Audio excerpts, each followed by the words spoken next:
김영훈 박사님, 남북한이 지리적으로 연결돼 있지 않습니까? 근데 질병이나 전염병 국경이 없고, 또 우리는 오가지 못하지만 새들이나 짐승들은 오가거든요. 그래서 실제적으로 북한의 의료 환경과 남한의 의료 환경이 어떤 영향성이 있는지, 그런 연구 사례가 있는지, 그리고 구체적으로 전염병의 문제라든지 질병의 문제가 어떤 문제가 있는지 한번 여쭙고 싶거든요. 네. 네, 뭐 곤충이나 동물들은 DMZ를 모르잖아요. 휴전선을 모르죠. 그래서 사실은 말라리아가 한 20년 전에 우리나라에서는 이제 퇴치됐다, 즉 극복한 병이다라고 그렇게 우리 옛날에 젊었을 때 다 배웠습니다. 근데 지금 말라리아가 많이 늘고 있어요. 근데 말라리아가 주로 느는 곳은 그 북한하고 접경 지역입니다. 그 말은 우리가 이런 모기나 곤충 또 동물을 매개로 하는 질환은 공유할 수밖에 없다. 특히 공기 또 물 이런 자연을 사실 우리가 중국하고 대만하고 달라요. 우리는 그야말로 하천, 즉 북한에서 아무 그 예고 없이 수문을 확 열어버리면 굉장히 남한은 힘들어지죠. 임진강의 범람이 금방 오잖아요. 저는 이것도 제가 계속 그 코로나 때도 이런 또 팬데믹이 또다시 올 텐데 코로나 때 어떻게든 전염병 핫라인을 좀 만들자. 전염병. 도둑의 줌으로라도 북한의 감염병 전문가와 대한민국의 감염 전문가들이 직접 뭐 만나면 또 오해할 수도 있으니까 줌이라도 만나서 서로 이야기하고 우리가 극복한 경험들을 전해주기도 하고 근데 그것이 구현이 안 됐죠.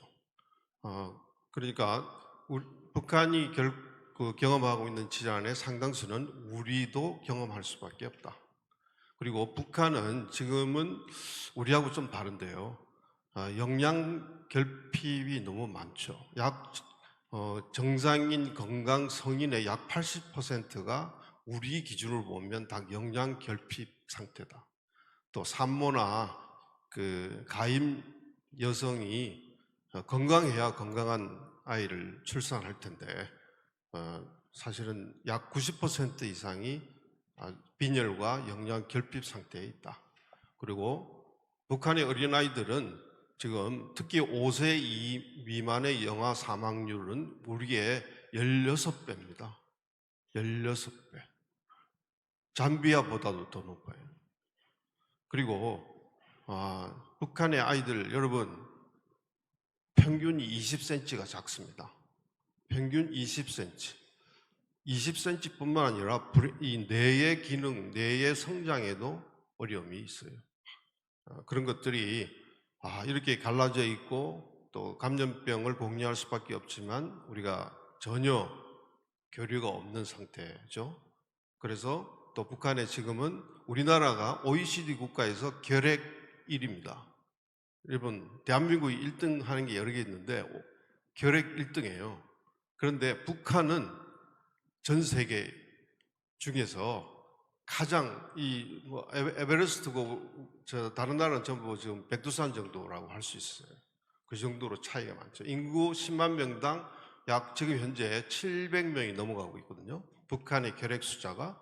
그러니까 아까 말씀드렸던 그런 탄자니아, 잠비아, 아프리카의 가장 결핵이 많은 나라보다도 북한이 올라가 있다. 더더욱이 약이 잘 안 듣는 다제내성이라 여러 약들을 써야 겨우 들을까 말까 한, 그리고 그래서 결국은 실패하게 되는, 결국은 사망하게 하는 그 다제내성 결핵 환자의 수가 북한이 제일 많아요. 우리나라도 결핵이 높다. 우리 김지훈 원장님이 북한에서도 아마 경험하셨을 텐데, 그죠? 구체적으로 소아과였었는데 소아과 환자들 어떤 식으로 치료하셨는지 좀 나눠주시겠습니까? 네, 저는 대학을 졸업하고는 사실 처음에 내과 있었죠. 네, 성인들은 뭐 이러저러하게 그때 당시까지 조금 괜찮았으니까 북한 코로나가 아주 심할 때 소아과로 옮겨왔고 그때는 특별히 치료라는 걸 하기가 되게 어려웠던 것 같아요. 당시 북한에는 뭐 장티푸스, 파라티푸스 이런 전염병이 막 창궐할 때였고 치료라고 하기보다 그냥 그 상황을 어떻게 하면 넘길까 하는 게 좀 저 급선무였던 것 같고 그런 것들이 계속 지속되다 보니까 제가 의료인으로서 내가 할 거 하나도 없네? 내가 정말 담당 의사가 맞나? 이런 생각을 사실은 하게 됐던 거죠. 저도 약을 먹고 있는데 어떤 때는 약을 건너뛰기도 하고 또 뭐 예를 들면 6일치 처방을 받으면은 한 2-3일 먹고 호전되면 그 약은 남아 있잖아요. 나중에 보면 집에 약 남은 약들을 처리하는 우리한테는 그렇게 약이 풍부한데 북한에는 그 약 하나리 없는 거죠.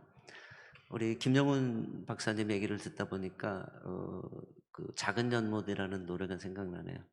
작은 연못 속에 개구리 2마리가 살고 있었는데 서로 싸웠죠. 한 마리가 죽었는데 한 마리는 살았고 근데 그 죽은 개구리가 썩어서 물이 썩고 살아있던 한 마리마저 죽게 되는 그런 우리에게 알려진 그런 노래인데 생명이 잇대어 있다는 거를 다시 한번 확인하고 내가 누군가를 이겼더라도 그건 결코 이긴 것이 아니라는 것 이런 개념들을 한번 확인할 수 있었던 그런 말씀인 것 같습니다. 북한이 세계에서 가장 폐쇄 국가입니다. 아까 또 우리 김승곤 선생님이 잠깐 말씀하셨지만 북한의 의료보건 연구가 의학적인 관점에서 어떤 가치가 있는지 전 그 말씀을 들으면서 마치 갈라파고스 같은 느낌이 들었거든요. 한번 말씀해 주시겠습니까? 갈라파고스가 이 남미 옆에 붙어 있는 고립된 섬인데 그 고립된 섬에는 인류 역사에서 보지 못했던 새로운 종들이 있다라는 걸 찰스 다윈이 발견하고 그게 이제 종의 기원이라는 책, 그리고 현대 과학에 굉장히 중요한 인사이트를 주는 과학적 발견들을 하게 된 거거든요. 그러니까 북한도 어떤 의미에서는 현대 의학으로부터 상당 부분 고립되어 있는 곳이기 때문에 이 천연 약물 같은 것들 연구를 많이 하고요. 그걸 통해서 어떻게든 그 질병 문제를 또 해결하기 위한 그쪽의 연구자들과 의료인들의 노력이 있습니다. 네, 그런 부분들을 우리가 잘 연결을 하면 요즘 천연물 신약 중에 말라리아 치료제로 중국의 노벨 생리의학상을 가져다 준 그게 중국의 천연물 중에 중국의 이제 오래된 의학 비서에 나와 있던 약물들 그걸 기반으로 해서 수백만 명의 생명을 구할 수 있는 매우 싼 약을 개발한 공로로 노벨 생리의학상을 받았거든요. 그러니까 북한이 나름대로 천연 의약물 가지고 그 고립되어 있는 상황에서 북한 질병을 치료하기 위한 연구 또 노력을 해왔던 거와 우리가 가지고 있는 또 굉장히 좋은 연구 시설, 인프라들 또 연구 인력들이 있기 때문에 이게 같이 만나게 된다면 어떤 의미에서는 결핵 치료의 새로운 또 신규원을 만드는 데가 한반도가 될 수도 있지 않을까 뭐 이런 기대를 또 해보는 거고요. 갈라파고스라는 표현을 썼던 게 뭐냐면 그러니까 결국은 고립돼 있는 거가 오히려 그러니까 저희가 질병이 건강에 미치는 영향들 이것들을 연구할 때 크게 유전적인 게 있고 환경적인 게 있거든요. 여러분들 90세까지 사시려면 유전이 중요할까요? 아니면 환경이 중요할까요? 환경 30%가 보통 유전이라고 그러고요. 장수하는데 70%가 환경. 100세가 되면 그게 50대 50이 됩니다. 근데 106세까지 살려면 그건 유전이 좋아야 돼요. 그때는 유전이 70% 이상을 차지하는 걸로 돼 있는데 남북한이 유전적으로 되게 유사하거든요. 근데 80년의 분단을 통해서 환경도 바뀌고 질병의 양상도 바뀌었거든요. 이런 부분들을 저희가 잘 연구하면 일종의 쌍둥이 연구가 되는 거예요. 그래서 쌍둥이 연구를 하는 이유는 환경이 다른 데로 이전된 그 쌍둥이와 다른 환경에 살고 있는 원래 일란성 상생아들이 질병 양상이 어떻게 바뀌는지 이거 가지고 수백 명, 수천 명 연구한 거 가지고 국제적인 저널, 뭐 아주 유명한 저널들의 환경이 이렇게 질병에 영향을 미친다라는 논문들이 나오거든요. 근데 남북한의 연구는요, 7,500만 명의 쌍둥이 연구처럼 되는 거예요. 이거는 인류 의학사에 엄청난 울림을 줄 수 있는 저는 귀한 자산, 어떤 의미에서는 그래서 보물섬이다 이렇게 표현하시는 분들도 있거든요. 그런 의학계의 새로운 인사이트와 발견을 하는 귀한 곳이 저는 한반도가 될 수 있다. 그래서 분단의 저희- 비극이 오히려 희망의 자산이 될 수 있다 생각합니다. 저희 재단에서 그 의과학센터 데이터베이스를 구축하는 게 그런 내용들이 전부 다 들어가 있습니다.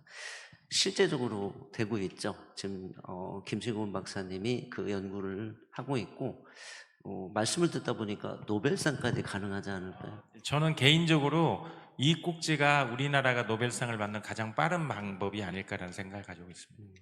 우리 같이 기도해야 되겠어요, 그죠? 근데 의학 부분에서도 우리 한국에서 노벨상이 나왔으면 좋겠다 이런 생각을 해봅니다.